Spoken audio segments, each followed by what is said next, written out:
Eu quero iniciar o nosso sermão essa noite fazendo uma pergunta cuja resposta parece ser óbvia, mas que traz algumas implicações para a nossa vida. Será que alguém é capaz, conhecendo a Cristo, conhecendo a sua obra, conhecendo as maravilhas que ele realizou, será que esta pessoa ela é capaz de esfriar a sua fé com relação ao Senhor? Será que nós somos capazes de nos afastar de Deus, mesmo estando inserido no serviço do reino? Será que nós somos capazes de trocar a glória do Senhor pela glória deste mundo, pela glória daquilo que existe? Infelizmente, a resposta a esta pergunta é sim. Nós podemos, mesmo no serviço do Senhor, nos afastar dele e nos afastar da sua glória. A pergunta não é se somos ou não capazes de fazê-lo.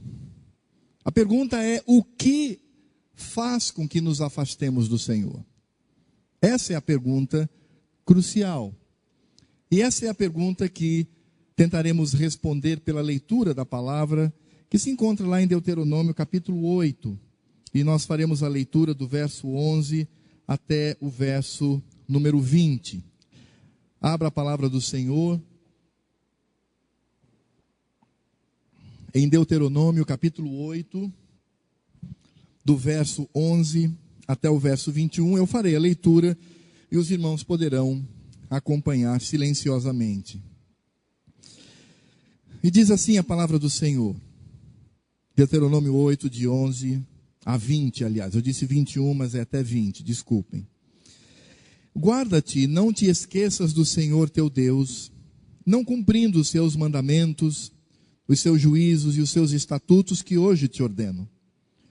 Para não suceder que depois de teres comido e estiveres farto, depois de haveres edificado boas casas e morando nelas, depois de se multiplicarem os teus gados, os teus rebanhos, e se aumentar a tua prata e o teu ouro, e ser abundante tudo quanto tens, se eleve o teu coração e te esqueças do Senhor teu Deus, que te tirou da terra do Egito, da casa da servidão, que te conduziu por aquele grande e terrível deserto de serpentes abrasadoras, de escorpiões e de secura, em que não havia água e te fez sair água da pederneira, que no deserto te sustentou com maná, que teus pais não conheciam, para te humilhar e para te provar e afinal te fazer bem.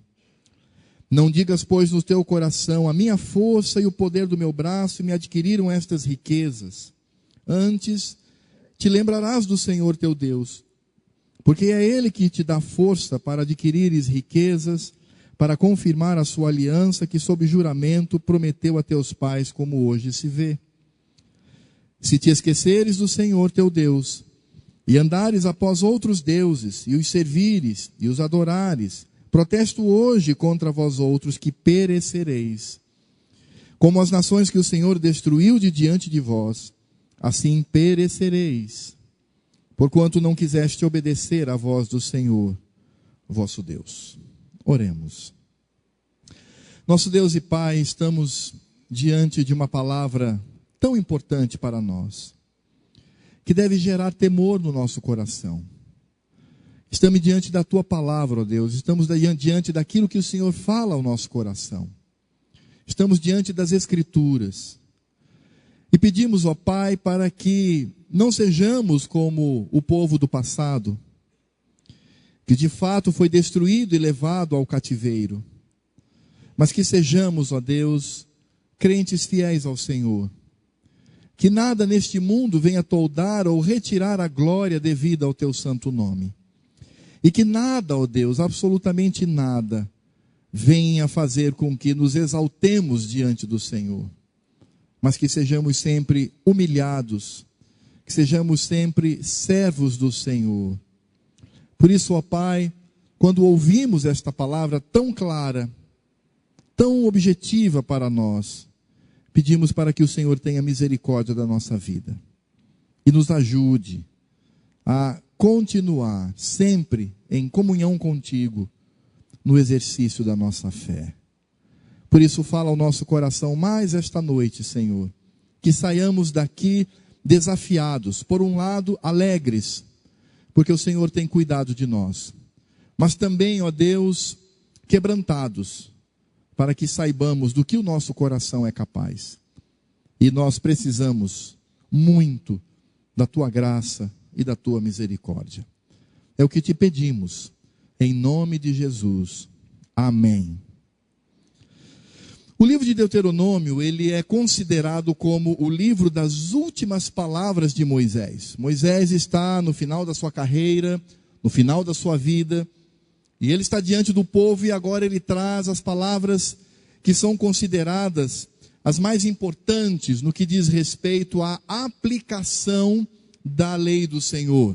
Até então, nós temos a trajetória do povo de Deus e temos também a revelação da lei do Senhor. E agora, em Deuteronômio, Moisés, ele começa a aplicar esta lei ao coração do povo.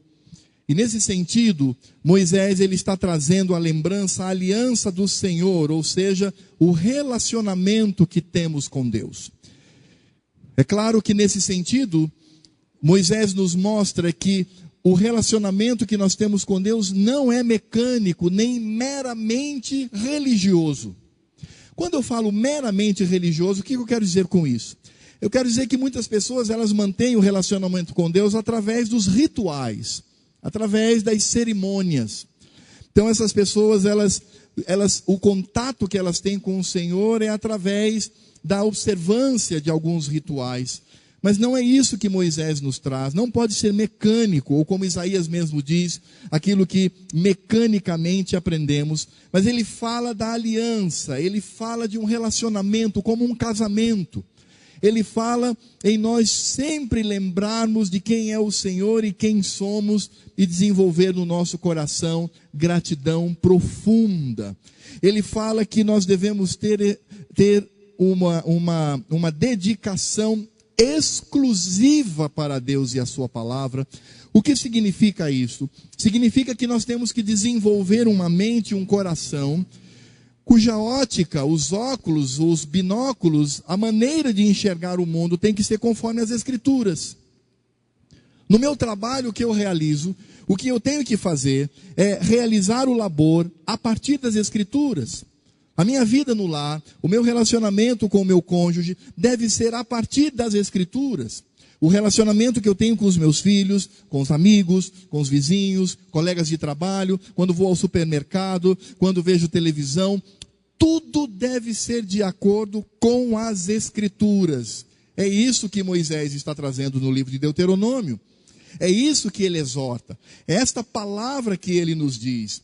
Então, nesse sentido, não podemos ter um relacionamento meramente religioso, onde em alguns momentos da minha vida eu estabeleço uma conexão, uma ligação, uma intimidade com o Pai, mas ele diz que isso deve ser diariamente, em todos os instantes, estando sozinho ou em meio a um grupo social. Precisamos demonstrar que nos dedicamos exclusivamente a Deus e a sua palavra.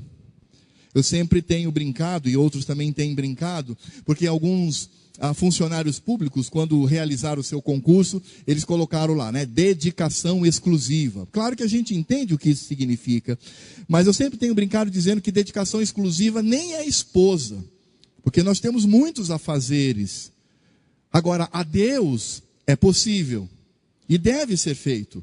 A dedicação exclusiva ao nosso Deus deve existir, e é claro que isso acontece pela sua palavra. E quando nós olhamos o que Moisés escreve, ele está aqui trazendo os perigos do desenvolvimento de uma frieza espiritual. Aliás, em Deuteronômio capítulo 32, de 15 a 18, ele nos diz assim, ele está falando do povo, e ele está falando da frieza espiritual, ele está falando de um coração que se afasta do Senhor. E veja só como Moisés fala em Deuteronômio 35, de 15 a 18, ele diz: mas engordando-se o meu amado, deu coices. Olha que linguagem que pelo menos chama a nossa atenção. Então nós engordamos e começamos a dar coices em quem? No Senhor Deus. Engordou-se, engrossou-se, ficou nédio, e abandonou a Deus, que o fez. Desprezou a rocha da sua salvação. Com deuses estranhos o provocaram a zelos. Com abominações o irritaram. Sacrifícios ofereceram aos demônios, não a Deus. A deuses que não conheceram. Novos deuses que vieram há pouco, dos quais não se estremeceram seus pais. Olvidaste, ou seja, esquecestes a rocha que te gerou e te esqueceste do Deus que te deu o ser. Será que isso é possível para nós? É possível. E veja que o contexto do povo do Velho Testamento, quando nós encontramos a idolatria entrando em Israel, algumas pessoas imaginam que Israel deu um veredito dizendo: não, nós adoraremos somente aos demônios, aos ídolos, nós esqueceremos a Deus, nós renegamos a Deus. Nada disso. O que acontecia no Velho Testamento, o que acontecia naquele momento, é o que nós vulgarmente chamamos de sincretismo. Eles continuavam oferecendo culto a Javé, eles continuavam adorando ao Senhor, mas eles acrescentavam outros deuses que até eles chamavam de deuses menores. Como, por exemplo, Astarte ou Astarote, que era uma deusa feminina. Então o que eles diziam é: Astarte ou Astarote é a esposa de Javé. Ela está abaixo dele, porque ele é o marido. Mas, de alguma forma, estavam criando conexões. Então, quando a palavra de Deus fala de frieza, não significa dizer que é um crente que deixa de adorar ao Senhor, um crente que deixa de cultuar ao Senhor e se torna um ateu, por exemplo. Não é isso, embora isso aconteça. Mas não é isso que a palavra de Deus está dizendo. A palavra está dizendo de alguém que continua frequentando os cultos, continua até realizando o seu ministério. Mas ele se esqueceu do Senhor. Ele engordou, o seu coração inchou, o seu pescoço engrossou. Ele deu coices no Senhor. Ele se esqueceu daquele que o salvou, daquele que o amou, daquele que concedeu a sua graça e a sua misericórdia. Agora, a pergunta inicial volta, porque isso nós já entendemos, sabemos que é perigoso. A questão é como isso acontece, ou seja, qual é a evolução de uma frieza diante de Deus. De um coração que esfria diante do Senhor, mesmo realizando o ministério, mesmo realizando os nossos afazeres no reino de Deus. E é isso que nós vamos encontrar. E percebemos que Moisés aqui nesse texto, ele nos traz 3 momentos, 3 situações que afastam o crente do Senhor. Quando o crente ele se afasta de Deus, quando a pessoa esfria o seu coração diante do Senhor. E o primeiro aspecto que nós encontramos aqui de alguém que se afasta de Deus é o esquecimento. Olha só o que diz no verso 11, Deuteronômio capítulo 8. Guarda-te, não te esqueças do Senhor. E ele diz: não cumprindo os seus mandamentos, os seus juízos e os seus estatutos, que hoje eu te ordeno. Interessante pensar que esta palavra esquecer, ela tem um significado, eu diria, mais profundo do que entendemos na língua portuguesa. Na língua portuguesa, esquecer é retirar da memória algo. Esquecer, o esquecimento, é quando algo não está mais vivo na memória de alguém. E de fato esse é um significado possível aqui na expressão de Moisés. Mas a expressão aqui também significa descuidar, ou seja, ressecar, como uma planta que você esquece e aí ela resseca. A gente tem umas bobagens na nossa vida e eu vou confessar algumas delas para vocês. Eu sei que alguns vão ficar chocados. Nossa, como é que o pastor faz isso? Mas pastor às vezes faz essas coisas. Eu baixei para o meu celular um peixe virtual, peixinho virtual. Aquele peixinho que você tem que alimentar é invenção de japonês, né? Não tem que fazer e tal, inventa essas coisas. E eu baixei o tal peixinho lá. E você tem que alimentar esse peixe constantemente, etc. E eu alimento, vou lá, entro, alimento o bichinho, ganho algumas coisas e tal. Mas eis que de repente, depois de um tempo, surge um aviso no meu celular. E no meu celular diz assim: você se esqueceu do seu peixinho. ele passou todo esse tempo sem ser alimentado. Portanto, seu peixinho morreu. Nossa, que tristeza, não é? Fiquei arrasado com isso. Fiquei consternado com a morte do meu peixinho. Mas é exatamente isso que Moisés está dizendo. O esquecimento, ele resseca. Aliás, só para que os irmãos tenham ideia do significado dessa palavra, em Salmo número 137, verso 5, ela vai aparecer, e vejam só como ela é traduzida. Diz assim: se eu de ti me esquecer, e lembre-se que aqui há um paralelismo, né? A poesia judaica traz essa estrutura literária. Ele diz assim: se eu de ti me esquecer, e aí o salmista vai usar uma outra palavra que seja paralela a esquecer, ele diz: ó Jerusalém, que se resseque a minha mão direita. Essa palavra traduzida por ressecar é exatamente a mesma palavra que Moisés utiliza aqui. Portanto, quando nós olhamos para o próprio texto, daquilo que Moisés nos diz, como é que eu começo a ressecar o meu coração? Ressecar a minha alma, ressecar o meu espírito, ressecar a minha vida como uma plantinha resseca quando não é cuidada, ou como aquele meu peixinho que morreu virtualmente porque não houve um cuidado sobre ele. Como é que isto acontece?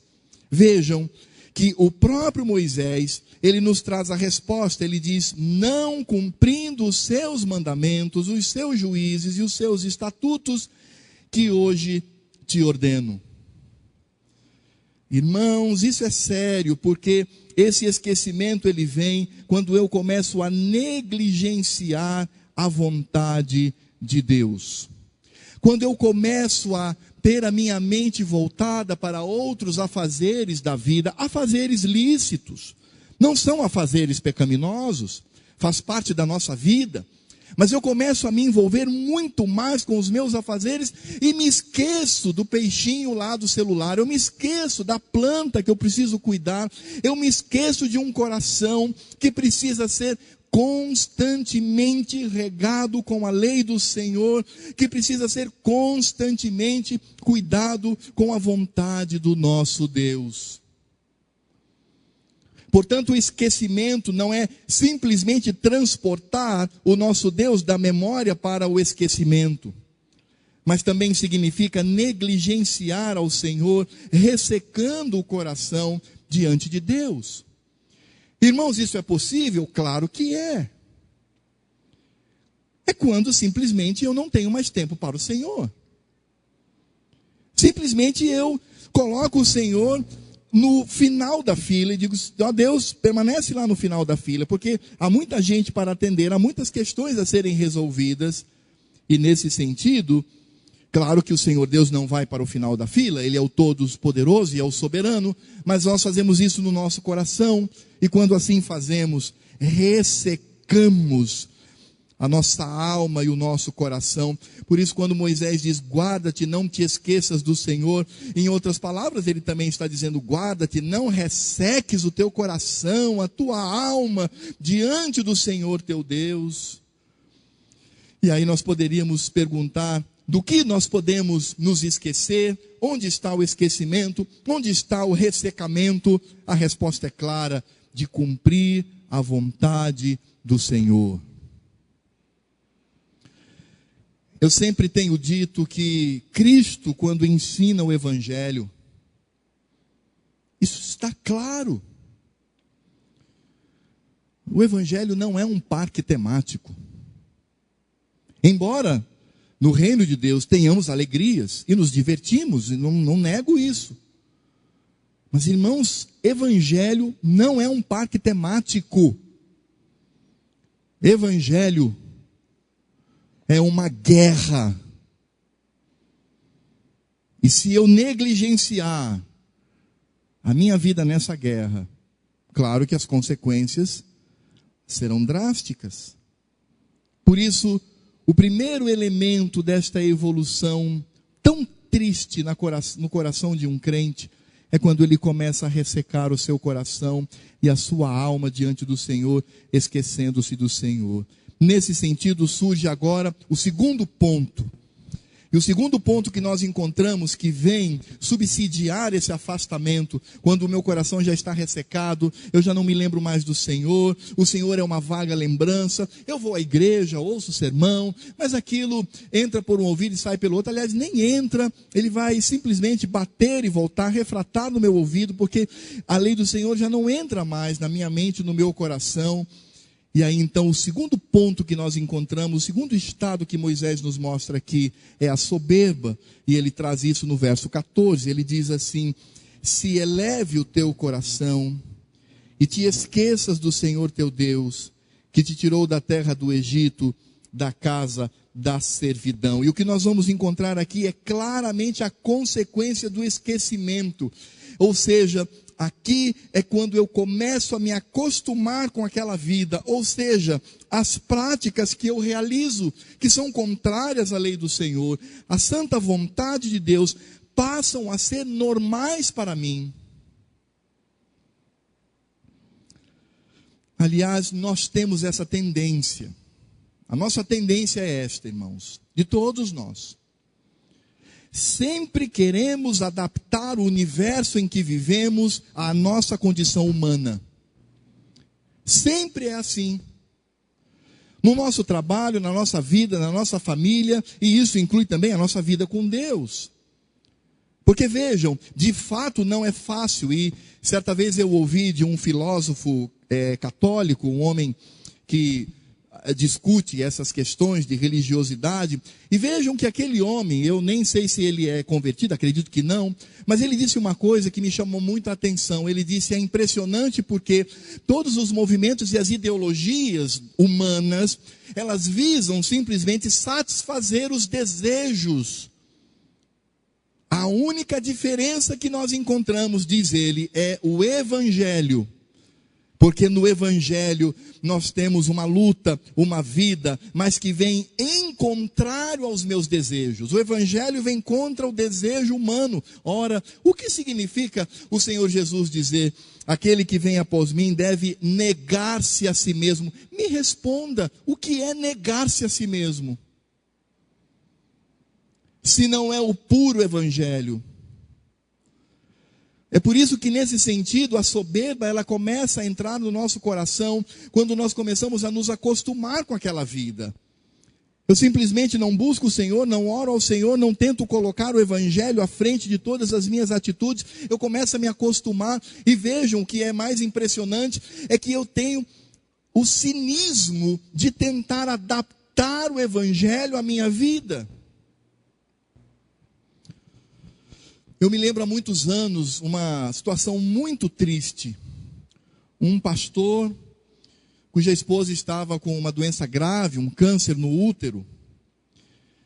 E aquele pastor, ele achou que poderia ter uma sexualidade tranquila com uma outra mulher. E aí então ele começa a trair a sua esposa com uma missionária. É isso mesmo que você está ouvindo. E sempre tomava aquela mulher, levava para o motel, e ele tentava ali de alguma maneira satisfazer os seus desejos. Isso é lícito, são desejos humanos. Eu preciso satisfazer os meus desejos. Ah, mas o Evangelho não é lutar contra isso? Não, claro que não. Claro que não. E em alguns momentos, ouvindo o próprio testemunho daquela irmã que se arrependeu, obviamente, foi depois restaurada, no motel ela dizia: mas pastor, isso que nós estamos fazendo é pecado. E ele literalmente pegava a Bíblia que estava na cabeceira. Ele abria em alguns textos, e ele dizia: veja, os nossos pecados foram perdoados, os do passado, os do presente e os do futuro. Nós sairemos limpos deste lugar. Indo a Brasília agora, eu vi a situação de um outro pastor que manteve um relacionamento sexual virtual através do Facebook. E aquela ovelha daquele pastor, num dado momento de crise, ela disse: olha, nós estamos cometendo adultério. E aquele pastor respondeu dizendo: não. O que nós estamos fazendo é uma transferência espiritual do prazer. Nós estamos mantendo esse relacionamento virtual, mas depois você vai transferir a libido com o seu esposo, você vai estar com ele. Nós não estamos tendo nenhum contato físico, não há pecado nisso. O pecado é o contato físico. O que nós estamos é nos estimulando mutuamente para que o nosso casamento e a nossa sexualidade seja perfeita diante de Deus. Um pastor disse isto. É isto que Moisés está dizendo. A soberba vem exatamente no momento em que eu me acostumo com aquilo e eu tenho a audácia e o cinismo de distorcer as escrituras para o meu prazer. Ele fala sobre essa atitude de elevar o coração. E é claro que nesse sentido, ele está falando sobre o estabelecimento de que tudo vai bem. Por exemplo, versos 12 e 13. Para não suceder que depois de teres comido, estiveres farto, depois de haveres edificado boas casas e morado nelas, depois de se multiplicarem os teus gados, os teus rebanhos, e se aumentar a tua prata e o teu ouro, e ser abundante os teus bens, depois de você fazer aquele concurso tão almejado, ou você adquirir aquela empresa, ou você crescer financeiramente, é exatamente isso que ele está dizendo. Eu começo a colocar os meus olhos naquilo que é efêmero, naquilo que é passageiro, aquilo começa a se tornar mais importante que o meu Deus. E eu me esqueço da obra de Deus na minha vida, que é o que nós encontramos nos versos 15 e 16. Ele diz: esse Deus que te conduziu por aquele grande e terrível deserto, de serpentes abrasadoras, de escorpiões e de secura, em que não havia água e te fez sair água da pederneira, que no deserto te sustentou com maná, que teus pais não conheciam, para te humilhar, para te provar e afinal te fazer o bem. Ou seja, estas pessoas, por causa da sua riqueza, da sua posição, da sua humanidade, que agora começa a pulsar de forma tão contundente no que diz respeito ao pecado contra o Senhor, nós encontramos claramente aquilo que nós já lemos no verso 14. Ele diz: o teu coração vai se elevar e você vai se esquecer do Senhor. Que Senhor? O teu Deus, que te tirou da terra do Egito, da casa da servidão. Nos esquecemos do processo da salvação do Senhor, nós desvalorizamos isto. Quando transformamos o cristianismo numa festa de aniversário, quando transformamos o cristianismo ou o evangelho num momento de pura diversão, quando simplesmente adaptamos o evangelho aos meus prazeres pessoais, o que está acontecendo aí? Simplesmente eu estou me esquecendo da obra de Cristo na minha vida. Eu me esqueço do amor de Deus evidenciado. Eu me esqueço da graça de Deus, da misericórdia de Deus, do que Ele foi capaz de fazer para limpar-me dos pecados. Porque o que o Senhor Deus fez foi pegar o seu filho e matá-lo cruelmente no seu e no meu lugar. Foi isso que ele fez. Em outras palavras, quando Moisés fala aqui do Senhor que te tirou da terra do Egito, da casa da servidão, ele está dizendo: você está se esquecendo de tudo isto, porque agora os teus olhos estão voltados aos teus bens. Ok, você enriqueceu, tudo bem, você financeiramente está abastado, sua empresa vai muito bem, seus empregados estão trabalhando, o lucro está surgindo, você tem ficado famoso no seu meio. Ele diz: mas por causa disso você tem se esquecido da obra de Deus na sua vida, de quem você era e do que Deus fez. E mesmo religiosos, eu me afasto do Senhor. Eu sempre tenho dito que o inferno vai estar cheio de presbiterianos, de batistas, de assembleianos, de congregacionais, de metodistas. Vai estar cheio, porque são pessoas religiosas que não cultivam a intimidade com o Senhor, nunca foram salvas, nunca foram transformadas, nunca nasceram de novo. E aí, nesse sentido, quando nós olhamos para todo esse desenvolvimento, quando primeiro começa o esquecimento, quando o meu coração começa a ressecar diante do Senhor, endurecer diante do Senhor, morrer diante do Senhor, quando a minha soberba faz com que eu me esqueça da sua lei, eu me esqueça de todos os seus benefícios, e eu estou apenas olhando para os bens que tenho adquirido, aí vem o terceiro aspecto, que é a arrogância. Eu me esqueci do Senhor, como diz a palavra, eu estou soberbo diante do Senhor, e agora me torno arrogante diante do Senhor. No verso 17, Moisés diz: não digas, pois, no teu coração, a minha força e o poder do meu braço adquiriram estas riquezas. Primeiro eu esqueço, resseco o meu coração diante do Senhor. Depois eu fico soberbo, porque os meus bens são incomparáveis à obra do Senhor. E o terceiro ponto que nós encontramos é a arrogância, quando diz: tudo que tenho vem da minha força, eu posso, eu sou inteligente, eu sou interessante, eu posso realizar tudo, eu posso ser o melhor nessa empresa, eu posso ser o melhor nesse ministério dentro da igreja, eu posso ser um bom pregador, eu posso ser um presbítero admirado, eu posso ser um excelente diretor de escola dominical, eu posso ser um professor aclamado por todos, eu posso realizar tudo porque eu realizo, porque eu sou bom. E nesse sentido nós desenvolvemos arrogância no nosso coração. E você sabe o que é arrogância? É quando Deus não te faz mais falta. É quando você não sente mais falta de Deus. O que te mantém ligado a Ele é a religiosidade, mas não é uma vida íntima com o Senhor. Aliás, há 2 textos que tratam sobre isso. Por exemplo, Oséias, capítulo 13, versos 5 e 6, diz: eu te conheci no deserto. Meu irmão, todas as vezes que você ouvir essa palavra, conhecer, da parte de Deus para com o seu povo, significa literalmente, não tenha medo, significa literalmente: eu te amei. Então, Oséias 13, 5 e 6, Deus está falando: eu te amei no deserto, em terra muito seca. E é claro que o conhecimento se dá pela manifestação de amor, o esquecimento se dá pelo ressecamento de um coração que abandona.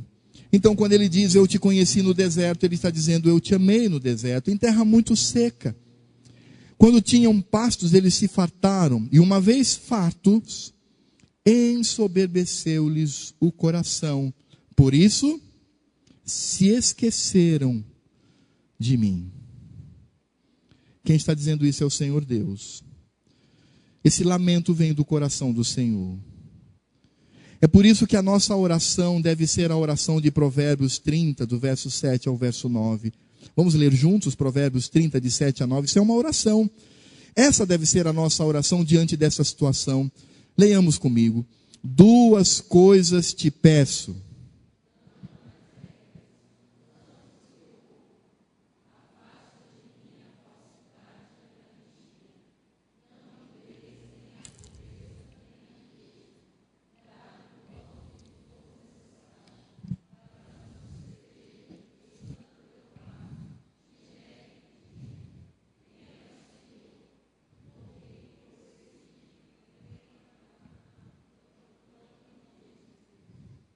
Estando eu farto, te negue e diga: quem é o Senhor?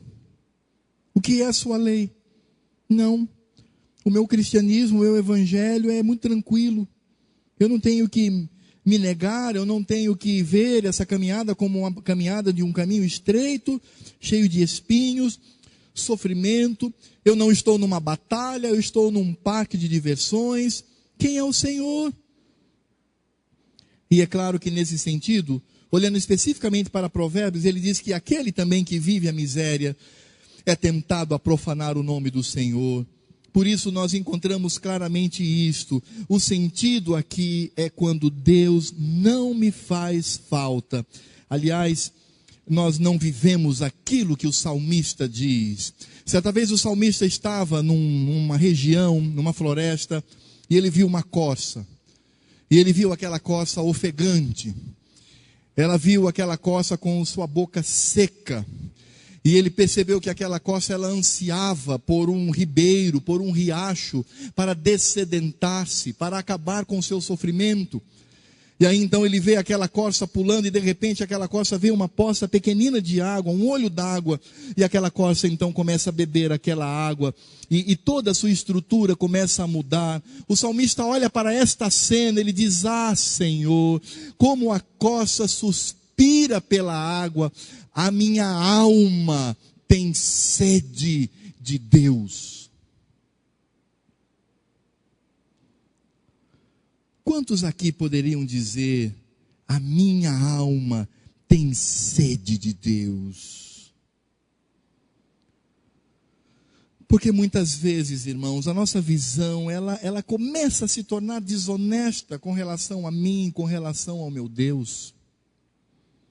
Eu crio mecanismos para blindar e proteger um coração que agora se afasta. Nos esquecemos, claro, que sem Deus tudo é vão, vaidade, vazio. É como diz o salmista no Salmo número 127, verso 1: se o Senhor não edificar a casa, em vão trabalham os que a edificam. E vejam que o salmista não está dizendo: se o Senhor não edificar a casa não será construída. Não, ele está dizendo assim: se o Senhor não é o centro, o trabalho é vão. Se o Senhor não é o centro, o meu ministério é vão. Eu sou um diácono vazio, um presbítero vazio, um professor vazio. Posso realizar qualquer trabalho no reino de Deus, mas se o Senhor não estiver ali, aquilo é vazio. E é claro que isso se espalha para o meu trabalho, que alguns dizem ser secular, mas não existe na vida do crente trabalho religioso ou trabalho espiritual e trabalho secular. Não, lá na sua loja, lá no seu escritório, naquilo que você faz, você também está exercendo o ministério do Senhor ali, porque o evangelho é total, ele não é parcial. Então, da mesma forma como alguém aqui que exerce o presbiterato e é vazio, você também lá no seu trabalho, que deveria ser cheio do Espírito, cheio da graça do Senhor, manifestando o amor e a misericórdia de Deus, você passa a ser vazio. Porque se o Senhor não edificar a casa, em vão trabalham os que a edificam. Se o Senhor não guardar a cidade, em vão vigia a sentinela. Se o Senhor não está no centro, tudo que realizamos é vão, é vazio. É nesse sentido que nós devemos buscar ao Senhor e dizer: Senhor, eu quero ter sede da Tua presença, eu quero ter sede, Senhor, de comunhão contigo. Porque essa noção da presença de Deus gera no nosso coração temor e respeito por Deus, mas ao mesmo tempo o usufruto da graça, da misericórdia, do sorriso de Deus, do Senhor que lança o seu rosto de benevolência sobre nós. Precisamos entender, como diz aqui Moisés em Deuteronômio, tudo que nós temos não é um direito, é uma dádiva do Senhor. Os seus bens materiais foram concedidos por Deus. A sua saúde, que ainda resiste, é graça do Senhor. A sua vida, porque um dia você será velado numa igreja e você descerá à sepultura. Mas enquanto você está vivo, esta vida é dádiva do Senhor. A salvação em Cristo, o fato de que já estamos no céu pela fé e vivenciamos essa graça aqui, tudo isto é dado pelo Senhor. Porque eu faço a seguinte pergunta, meu amado: o que na sua vida não foi dádiva de Deus? Agora, por que nós não desenvolvemos gratidão ao Senhor? Por que não desenvolvemos o mesmo sentimento de alguém que deve 2 bilhões de reais e o empresário diz assim: olha, você não tem condições de pagar, então eu vou perdoar completamente essa dívida e eu ainda vou te dar dinheiro para você recomeçar, montar a sua empresa.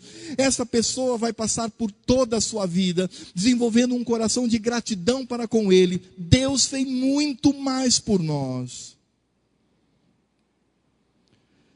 E nesse sentido, o que Deus faz é o cumprimento do pacto que Ele realiza conosco. Porque no verso 18 ele diz: antes te lembrarás do Senhor teu Deus, porque é Ele que te dá força para adquirires riquezas. Tudo que você tem, a cadeira que você senta, a mesa onde você come, tudo que você tem, seus filhos, sua família, sua casa, sua honra, o seu nome, tudo Deus concedeu. E por que ele fez isso? Ele diz: para confirmar, verso 18, a sua aliança que sob juramento prometeu a teus pais. Deus é fiel, como hoje se vê. Deus é fiel, é misericordioso, Ele é amoroso. Sempre que nós ouvimos um sermão como este, sempre que nós ouvimos a palavra do Senhor, alguns crentes estão dizendo assim, né? Ai, mas eu não gostei muito, porque nada, isso é atitude de amor de Deus. Porque você continua com seus bens, você continua com a sua saúde, você continua com tudo aquilo que Deus fez. O que Deus está fazendo aqui nessa noite é chamando a nossa atenção, dizendo: meu filhinho, cuidado. Porque você pode se envolver muito com as coisas materiais, efêmeras e passageiras deste mundo, e você pode se esquecer de mim. Deus nos concede porque Ele é fiel, Ele nos preserva porque Ele é fiel. Nós somos pecadores e carecemos desta sustentação do Senhor. Por isso, precisamos ter muito cuidado, porque o último estágio do nosso afastamento para com Deus é a arrogância, quando eu digo: o que eu tenho é fruto do meu trabalho. E quais são as consequências disto? Versos 19 e 20 nos dizem: se te esqueceres do Senhor teu Deus, e andares após outros deuses, e os servires, e os adorares, protesto hoje contra vós outros que perecereis. Como as nações que o Senhor destruiu de diante de vós, assim perecereis, porquanto não quiseste obedecer à voz do Senhor, não quiseste obedecer à santa lei do Senhor, não quiseste obedecer à manifestação amorosa de Deus, o vosso Deus. Essa é a consequência. É se colocar debaixo do juízo de Deus. É dirigir a minha pessoa para debaixo do juízo do Senhor. Israel fez isto. Israel presenciou todas as maravilhas do Senhor no Egito. Israel, a igreja do Senhor no Velho Testamento, viu Deus abrindo o mar. Você imagina, você está saindo de um lugar, tendo a clara percepção de que Deus, com sua mão forte, está arrancando você daquela miséria de escravidão, e não há nada que possa impedir. Se existe aqui um mar, Deus vai abri-lo. Se existe qualquer situação, Deus que vai adiante, vai abrindo o caminho. A igreja no passado viu isto, mas se afastou do Senhor. Deus então determina que toda aquela geração que se afastara de Deus deveria morrer no deserto. E dentre todos aqueles que saíram do Egito, somente Caleb e Josué entraram na terra prometida. O resto morreu no deserto, porque se afastaram do Senhor. Constituíram ali um povo, levantaram os juízes. As escrituras nos dizem que no período dos juízes, cada um fazia o que bem entendia, ninguém temia ao Senhor. Deus então, por sua graça, institui um rei, Davi. Davi foi instituído pelo Senhor, transforma aquele povo num reino, concede poder sobre este povo. E agora Salomão, que é o Deus da paz, porque Salomão é o homem que usufrui da paz, para instituir esse reino para a glória do Senhor, tanto que o nome Salomão vem de Shalom, Shalomon, Deus da paz, que traz a paz do Senhor. Mas Salomão, mesmo sendo sábio, mesmo vendo a misericórdia do Senhor, foi capaz de se prostituir com deuses estranhos. O reino se divide. O norte abandona o Senhor pelas invasões, o sul ainda permanece fiel. E ali então Deus começa a manifestar a sua glória Mas há um momento na história em que aquele povo também se afasta do Senhor, onde o que existe é mera religiosidade, é o cumprimento de alguns rituais. E o que Deus faz? Traz um povo inimigo e leva aquele povo para o cativeiro.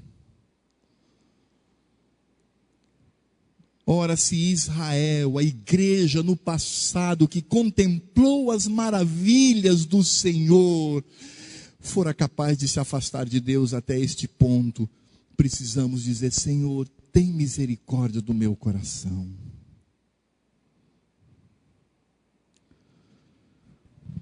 E o maravilhoso de tudo isto é saber que Deus tem misericórdia para nós. É que Deus concede graça para nós. É por isso que o Senhor, Ele na sua santa bondade, quando nos disciplina, devemos imediatamente olhar para a nossa desobediência. Devemos olhar para aquilo que o Senhor realizou. Quem aqui não conhece alguém que no passado era envolvido na obra do Senhor, com toda a família, era envolvido, era alguém que estava ali aos pés do Senhor, começou a enriquecer, a ficar famoso, e depois o que mantém é uma linha fina, tênue, de religiosidade com o Senhor, onde abandona o Todo-Poderoso, por um coração ressecado pelo esquecimento, pela soberba e pela arrogância. Ah, meus irmãos, precisamos orar muito a Deus, porque até pastor, que todos os domingos prega na igreja, pode manipular o evangelho para o seu próprio prazer pecaminoso. Até pastor. Não estou com isso dizendo que pastor é melhor do que qualquer crente, mas é porque pelas escrituras o que se espera do pastor é que a vida dele esteja condizente com aquilo que ele prega. Isso serve de temor e tremor para a minha vida e para a vida dos presbíteros aqui presentes. É por isso que nós precisamos aplicar esta palavra. Precisamos perguntar: qual é a minha visão quanto aos bens que possuo nesse mundo? Qual é a visão que eu tenho dos meus bens, do meu trabalho, da minha casa, do meu conforto e da glória que deve ser concedida ao meu Senhor? Os bens que eu tenho, como a minha saúde, os meus filhos, minha família, minha honra, o nome, os bens materiais, a salvação, tudo que tenho, será que isto promove o temor do Senhor? Será que isso faz com que eu tema o Senhor? Ou todas essas questões podem fazer com que eu me esqueça dele? Talvez você diga assim: mas pastor, você mencionou aí sobre salvação. É verdade, porque aí a pessoa diz o seguinte: bem, Jesus morreu por mim, eu estou salvo, então todos os meus pecados serão perdoados, então eu não preciso estar nessa picuinha de igreja, de lei, de não sei o quê. Eu não preciso estar nisso não, isso é picuinha, isso é besteira. Posso viver a vida, gozar a vida, viver todos os prazeres desse mundo, e no final das contas, Deus, que é um Deus tão Papai Noel, Ele vai me perdoar. Isto não é salvação. Mas eu preciso ter uma vida firme com o Senhor. Quando o que tenho é melhor do que o Senhor, imediatamente eu pratico a idolatria. Quando o mais importante para mim são os meus bens, sejam a família, seja o que for, acima do Senhor, imediatamente me torno um idólatra. Eu quero encerrar com Lucas, capítulo 14, de 25 a 35. Quem diz isso é Cristo, é Jesus, o amoroso, o benevolente, o homem cheio de caridade, amor e benevolência no coração, Cristo. Em Lucas 14, de 25 a 35, ele diz: grandes multidões o acompanhavam e ele, voltando-se, lhe disse. Vejam só o que Jesus, o doce Jesus, vai dizer: se alguém vem a mim e não aborrece a seu pai, sua mãe, e mulher, e filhos, e irmãos, e irmãs, e ainda a sua própria vida, só para que os irmãos entendam, a expressão traduzida por aborrecer aqui significa amar menos. Então o Senhor Jesus está dizendo o seguinte: se alguém vem a mim e não ama menos a seu pai, a sua mãe, sua mulher, os filhos, irmãos e irmãs, e ainda a sua própria vida. Olha só o que o doce Jesus diz: não pode ser meu discípulo.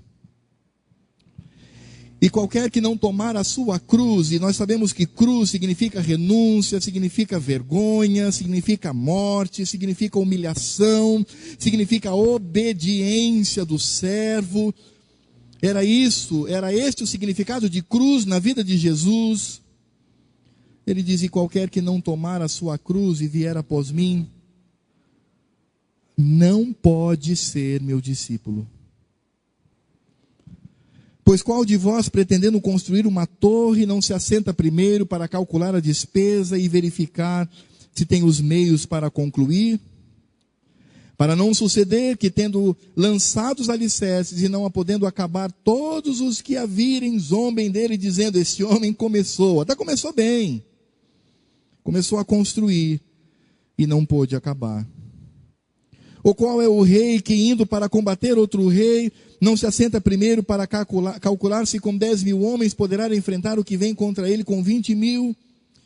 Caso contrário, estando o outro ainda longe, envia-lhe uma embaixada pedindo condições de paz, ou seja, envia seus servos para dizer: nós nos submetemos a ti, não temos condições de vencê-lo. Jesus continua dizendo assim: pois todo aquele que dentre vós não renuncia a tudo quanto tem, pode ser presbiteriano, pode ser evangélico, pode ser pastor, pode ser presbítero, diácono, professor de escola dominical, diretor de escola dominical, pode ser tudo.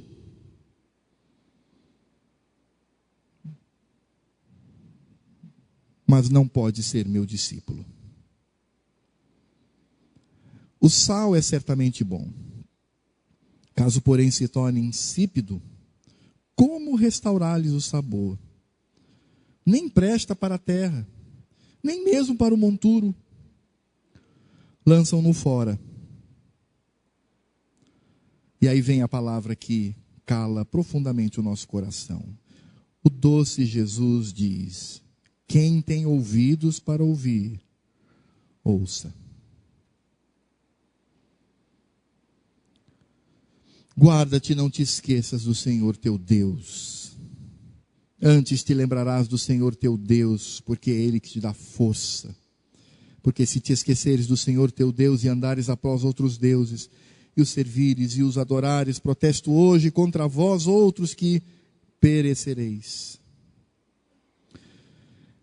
Meu irmão, o momento de nós reatarmos a nossa aliança com o Senhor esta noite. A misericórdia de Deus e o amor de Deus, sua graça estão aqui superabundando este lugar.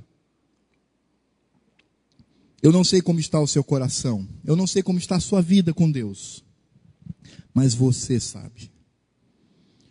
Então pare com isto, se volte para Deus.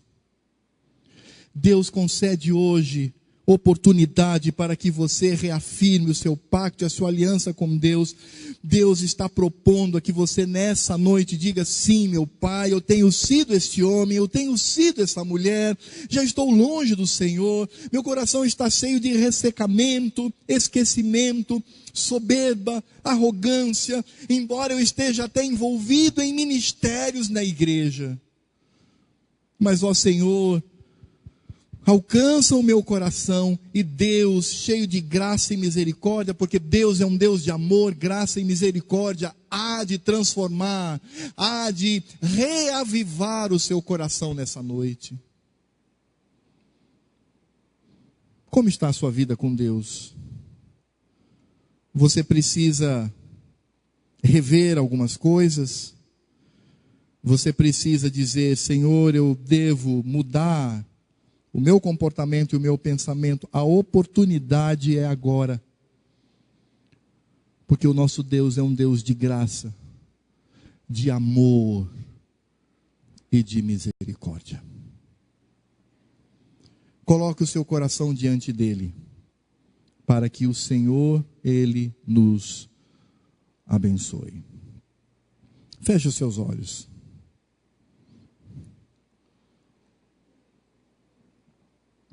Avalie sua vida. Veja se o que você está fazendo, o que você pensa, o que você age, engrandece o nome do Senhor. Veja se a sua vida está de fato glorificando a Deus. Se não está, oh meu irmão, mude. É tão simples. Mude. Avalie sua vida diante de um Deus cheio de misericórdia e graça. E se você de fato precisa de um reavivamento no seu interior, peça a Deus agora. Peça para que Deus o faça. E para que Deus seja glorificado. Não saia daqui sem a graça, sem a misericórdia do Senhor. E que Deus seja, de fato, glorificado na sua vida e na minha vida. Bondoso Deus e Pai, ó Deus clemente, misericordioso, paciente, cheio de amor e bondade, Deus justo, obrigado por aquilo que o Senhor falou ao nosso coração nessa noite. E esta fala do Senhor é uma fala de amor, de graça e de misericórdia. Ele só está dizendo, filhinho, filhinha, não vá por esse caminho. Volte para mim. Ó Deus, não queremos ser como aquele construtor que começou bem, mas abandonou a obra.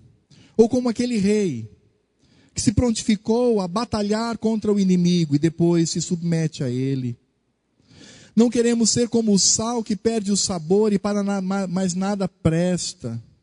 Se torna vazio, oco. Senhor, não queremos amar mais a nossa família, os nossos bens, a nossa vida acima de Jesus. Mas, ó Deus, tem misericórdia de nós, nos ajuda, Pai. Nós somos pecadores. Todos aqui sabem disso. Ninguém tem autoridade para pegar a pedra e lançar sobre quem quer que seja. Porque nós somos pecadores. Mas, ó Deus, muito obrigado. Porque Tu tens dado, ó Deus, sempre oportunidades para que estejamos sempre ajustando. E esta palavra vem de justiça, de justo. Estamos ajustando a nossa vida de acordo com a Tua vontade, que é boa, que concede saúde, vida. É bem verdade, Senhor, que os nossos desejos ainda são pecadores. E cultivamos pecado no nosso coração, na nossa mente e nos nossos atos. É bem verdade, Senhor, mas clamamos por Tua misericórdia. Queremos sair daqui quebrantados, meu Pai, pelo Teu amor. Queremos sair daqui constrangidos com a Tua graça. Queremos sair daqui envergonhados diante da Tua misericórdia. Mas também queremos sair daqui alegres, porque temos um Deus que nos ama, um Deus que sempre nos orienta, como um Pai cheio de amor, que deseja o bem de seu filho, o orienta na vida. Ó Deus, devemos nos considerar agora dentro de um ambiente íntimo, de um compartimento de intimidade, e nos perceber diante do Senhor, e o Senhor olhando para nós com um olhar de amor, graça e misericórdia, dizendo, meu filho, o que você está fazendo? Volte para mim. E aí, Senhor, seremos constrangidos pela Tua graça e pela Tua presença. Não se trata, ó Pai, de uma ação punitiva, ainda não. Mas trata-se de um ambiente encharcado de amor, de graça e misericórdia, e que faz o nosso rosto corar diante do Senhor. Ó Deus, que eu e os meus irmãos saiamos daqui ajustados à Tua lei e digamos, sim, Jesus, estou disposto a pagar o preço para viver uma vida deleitosa contigo. E que este seja o nosso lema. E por isso nós agradecemos muito por esta graça sobre nós. Por este amor imensurável, indizível, inimaginável. Deus de misericórdia, que age conosco através da misericórdia. Ó Senhor, dá-nos esse entendimento, porque estamos aqui para cultuar ao teu santo nome. É por isso, Senhor, que humildemente eu rogo para que a graça do Senhor Jesus, o amor, a misericórdia e a graça de Deus Pai, o Todo-Poderoso, a consolação, o amparo, o fruto, a condução do doce Espírito que em nós habita, estejam sobre a minha vida tão pequenina, tão perigosamente falha, estejam também sobre a vida dos meus irmãos e das minhas irmãs, que se reúnem essa noite, que vieram aqui para te adorar e te cultuar, e que estejam também sobre toda a igreja do Senhor Jesus, daqueles que amam a Cristo, e que aguardam o seu retorno. Ó Deus, que estas bênçãos estejam sobre nós e em nós, por toda a nossa vida, em nome de Jesus. Amém. Amém, meu irmão. Amém. Nosso culto está encerrado, mas antes, porém, eu quero saber se há